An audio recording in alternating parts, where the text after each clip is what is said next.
رمضان کے آخری جمعے کو جمعۃ الوداع کہنا، رمضان المبارک کے آخری جمعے کو جمعۃ الوداع کہنا، اور اس خطبے کو اس خطبے میں الوداع شہر رمضان پڑھنا کیسا ہے؟ ارمان صاحب یو پی سے، یہ بھی نبی سے ثابت نہیں ہے، اور اس کو جمعۃ الوداع کہنا کی بھی کوئی شرعی دلیل نہیں ہے، کہنے پر گورنمنٹ کی طرف سے کوئی پابندی بھی نہیں ہے۔ جمعے کو آپ الوداع اس لیے کہ رخصت ہونے والا جمعہ، الوداع کا مطلب رخصت، تو الفاظ کے لیے ثبوت کی ضرورت نہیں ہوتی۔ اگر آپ اس کو جمعۃ الوداع کہتے ہیں تو بھی ٹھیک ہے، نہیں کہیں تو بھی ٹھیک ہے، لیکن اس زمانے میں نہیں کہنا چاہیے کیونکہ لوگ اس جمعے کو دوسرے جمعے پر فضیلت دیتے ہیں، جبکہ اس کی الگ سے کوئی فضیلت حدیث سے ثابت نہیں ہے، اور نہ ہی اس کے الگ سے کوئی شرعی احکام حدیث سے ثابت ہے۔ ہاں، لوگوں کی طبیعت میں ایک جوش اس بیس پر ہوتا ہے کہ اب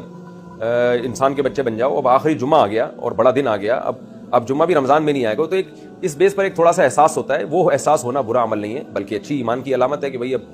جا رہا ہے، یعنی جمعے بھی سارے ختم ہو گئے، اب رمضان کا ہمیں جمعہ بھی نہیں ملے گا، تو اس بیس پہ کسی کے دل میں آخری جمعہ آنے سے عبادت کا جذبہ پیدا ہو جائے تو اس پہ کوئی گورنمنٹ کی طرف سے اور اللہ کی طرف سے پابندی نہیں ہے، لیکن اس کے کوئی الگ سے شرعی احکام نہیں ہے جمعۃ الوداع کے، نہ اس کی کوئی الگ سے شریعت میں فضیلت ہے۔ اور اس دوران خطبے میں یہ پڑھنا الوداع یہ بھی چھوڑ دینا چاہیے، خطبہ وہی جو مسنون ہو اسی پر اکتفا کرنا چاہیے۔